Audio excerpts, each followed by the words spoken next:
大家好啊！今日都同大家研究何柱國嘅八字。何柱國係香港嘅富商，佢以言論突出，受人注目，人稱佢為煙仔何，係香港煙草創辦人何英傑嘅長孫。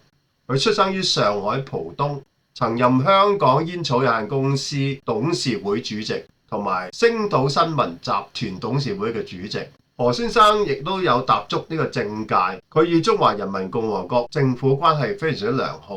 佢喺1998年獲委任為全國政協委員，佢亦都係北京大學嘅校董。於2014年獲大紫荊勳章，但係佢喺2024年患上咗肺癌。做完化療之後，何柱國喺2025年6月11號就離世啦。據媒體了解，佢嘅死因係感染新冠病毒引致到肺炎併發症而死。有啲人話唔知佢點解會有肺癌，或者係因為肺炎而死。我一陣間亦都會解釋下點解佢會肺有事，亦都探討一下佢點解會喺呢個大運離世呢？呢個八字首先睇甲木，生於夏天5月，辛弱，傷官係月令呢，見到財星喺呢度，即係傷官生財。傷官生財代表人聰明呢，亦都中意管閒事，中意表現自己。通常都有啲沙塵，亦都喜歡投資。格局高呢，就係代表有遠見，有時會公開批評一啲睇唔過眼嘅事件。但係呢個命月曆裏邊透過七煞出嚟，變成咧財生煞，煞攻身啦。因為呢個係身弱，所以要忌七煞。七煞就係命局中嘅忌神。好在咧時辰有食神透咗出嚟，變成食神制煞，令到呢個七煞不能作惡，係一個好嘅配合。否則呢個命咧就係壞咗格局，隨時會出現傷災。食神制煞亦都代表一個人有管理能力啦，或者係有權力啦。另外日柱甲申係屬於天元坐煞，因為日主有氣，所以咧成就咗天元坐煞格，亦都係代表發武貴喎。武貴喺現代咧都係代表佢能夠有開創啦，適合發展事業啦。因為呢個八字有少少缺陷喺度啦，變成咧不利求官貴，只係適宜於發財嘅啫。呢個命大喜歡印綬比肩，當然唔係每一個天元坐煞都係中意印綬比肩，而呢個命咧當然就係啱啱中意印綬比肩為用神，即係中意水同木。而傷官生財亦都係中意印綬比肩，呢兩個格局相輔相成，吉上加吉。而呢個八字仲有其中第三個格局喺度，造成格局進一步提升嘅。喺呢度我就留翻呢個秘密，或者大家可以試下揾唔揾到出嚟。嗱，剛才已經講咗大運要係用水同木啦，但係呢度仲有啲更重要嘅嘢要講出嚟。呢個命有兩個七煞，一個係天干嘅庚金，一個係地支嘅辛金。而呢個命嘅兩個七煞係不能共存喎。天干嘅庚金明顯係忌神，所以中意丙火去制化。如果大運丙火受傷，庚金就會復活啦，再嚟克日主就會出現麻煩咯。七煞代表咩啊？喺呢度庚金七煞為忌神，當然係代表疾病、壓力同埋破財啦。月柱啊，代表胸部，即係話胸部會有病啦。庚金可以代表呼吸系統同埋肺部，所以就係肺病、肺癌、肺炎、新冠病毒等等呢啲咁嘅病症。嗱，咁地支嘅辛金又點啊？呢個辛金就不能受傷喎，受傷就會有兇險。乜兩個金都會唔同嘅咩？辛金係庚金嘅祿，辛金喺天干係代表嘅係庚金，竟然都會唔同。一個喜歡，一個係八字嘅忌神，兩個七煞都唔同處理方法喎。我請問你學嘅派別有冇咁講過呢？我學嘅盲派一直都冇講過。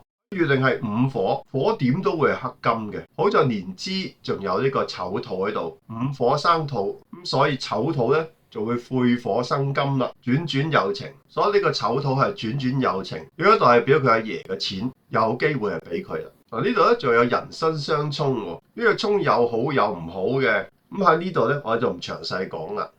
大家都知道何柱國先生嘅阿爺叫何伯啦，係非常之成功嘅商人。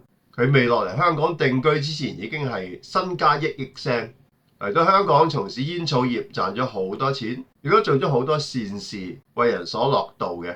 八字嘅年柱可以代表祖輩啦，係爺啦。我哋見到呢個係坐正財星，而且正財係成權坐貴，所以阿爺咧係大富貴喎。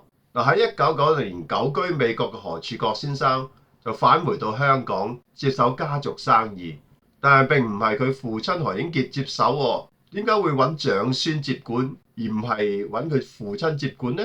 而佢父親嘅信息喺坊間都好難揾到啊，亦都唔知佢什麼原因及幾時離世。我哋可以睇下八字，揾唔揾到咩蛛絲馬跡呢？八字嘅月柱就可以代表父親咧同埋兄弟。月柱係庚午，而庚庚咪七煞，午火係傷官。如果係見到佢就會坐凶亡、咸池煞啊等等嘅煞星，所以佢父親嘅能力應該都唔係太好，可能喺管理能力方面咧仲唔高啦。而且佢可能仲有某啲嘅喜好，譬如吸食煙火、多女朋友啦，因為坐桃花星啊嘛，或者健康上容易出問題啦。所以要當擔家族生意個大旗咧，似乎就唔係好合乎可伯嘅要求啦。而何柱國先生命中裏面格局良好，學歷又算高，所以最後都成為承擔家族生意嘅人選啦。好，跟住我哋睇翻佢嘅大運啦。何先生嘅大運係逆行寅卯辰木地，然後走亥子丑水地，晚年再走申酉戌西方金地。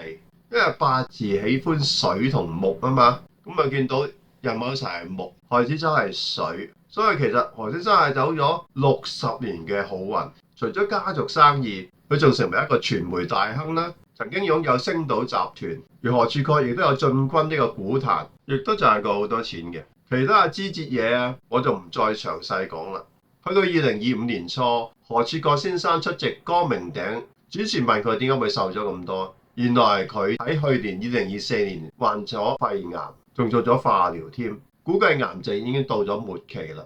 而何柱國亦都喺呢個時候贊成咗戒煙嘅。吸煙危害健康，大家都知道啦。癌細胞並唔係一年就可以成喎。咁何先生食咗咁多年煙，當然患肺癌嘅機會咧就大好多啦。如果八字裏面都有咁嘅信息咧，丙寅丁卯爐中火，亦都似慢慢煲煙嘅物象喎。佢喺八字裏邊，我哋見到個寅午半合火局，火局就會慢慢燒壞啲金。大家又睇下佢點解會喺2025年離開人世呢？原來2025年啱啱進入咗壬戌大運喎。呢個大運壬水係會直接克呢個食神喎，造成梟神奪食，係出現大凶嘅現象。呢個時候食神被制住咗，庚金七煞就可以復活啦，咗嚟克日主咯喎，所以就會有傷病啦。再者由呢個癸亥大運轉入呢個壬戌大運，係由水轉入金，呢邊係水，呢邊係金。而有所謂男怕交女怕脫，即係好似話男人就怕周圍去濫交，女人就怕隨便剝低衫。喺晚年76歲嘅老人家，確係會造成進一步嘅衝擊，但係咁都未必致死嘅喎。我哋再睇下大運嘅戌土同八字造成寅午戌三合火局，火旺自然會克金啦。2025年係乙巳年，我哋睇到呢度巳火係會同辛金合伴，呢個一合就將呢個不能被損壞嘅辛金都被克制住咗啦，然後再被合伏嘅火慢慢燒，燃燒殆盡。而天干嘅金金忌神又復活去打擊日主，又係混雜地支嘅辛金，造成格局破敗，呢啲先係大凶。放喺現實裏邊，天干嘅金金忌神就好似復活嘅大量癌細胞攻擊佢，而地支嘅辛金就係健康嘅肺部細胞啦，被攻擊到非常之衰弱，甚至沒有生命跡象。所以2025年係何先生最兇險嘅一年。算命有所謂，過得到是神仙，過不到是鬼。算命唔係個個八字都可以咁樣推算到出嚟，剛巧呢個八字就有明顯嘅視像出現俾我睇到嘅啫。大家如果有興趣學經典八字，請留意我呢個網站稍後推出嘅課程。今日何柱國先生嘅八字就講到呢度，歡迎大家留言點讚同埋 share，多謝大家收睇，拜拜。